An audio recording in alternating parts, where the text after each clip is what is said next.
2026 оноос хойш би бараг сар бүр Монгол улсад ирж байна. Сайн байна уу? Буцаад ирчөө. Тийм ээ, ирэхгүй гэж болохгүй шүү дээ. Улаанбаатар хотоос хөдөлж Монголын өндөрлөлийг хөндлөн туулна. Ийхүү зарчих бүрдээ энэ нутагт гарч буй өөрчлөлтийг өөрийн нүдээр харж, сүлжилтөөс үүдэн бий болж буй ноцтой сорилтыг биеэр мэдэрч байна.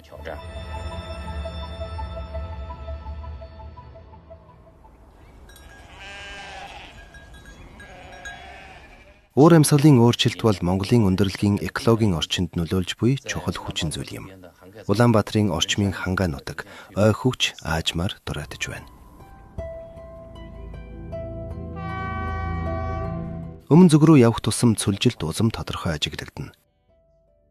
Чойрт манай ажиглалтын станц энэ нутагт гарч буй өөрчлөлтийг бүртэн авч байна.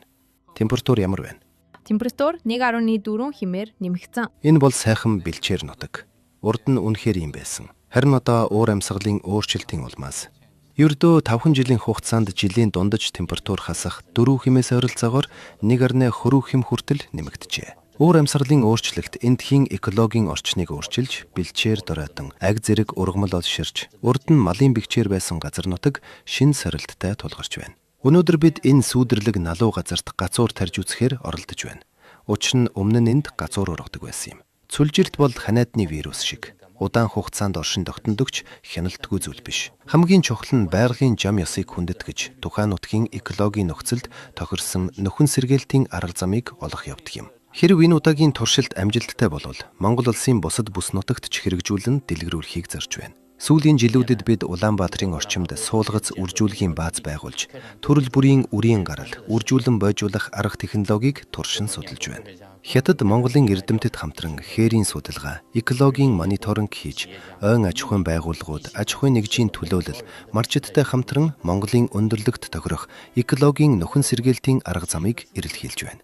Тэр бүм мод хөтөлбөр үнэхээр хэрэгжиж чадах уу гэж асуудаг. Миний бодлоор энэ нь зөвхөн тоо биш. Харин Монголын ард түмний ногоон ирээдүйд итгэх итгэл, хүлээлтийг илэрхийлж байгаа юм. Сүлжилттэй тэмцэн гэдэл нь зүгээр л хідэн мод тарих тухай асуудал биш. Харин хүн ба байгаль илүү зохицон нийцэж, хамтдаа хөгжих арга замыг олох явдал юм.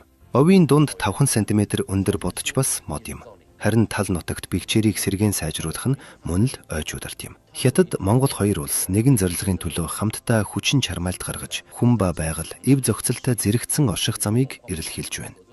Цаашид ч би энэ үйлсээ үргэлжлүүлж, Хятад, Монголын сүлжилттэй тэмцэх хамтын ажиллагаанд өөрийн хувь нэмрийг оруулах болно.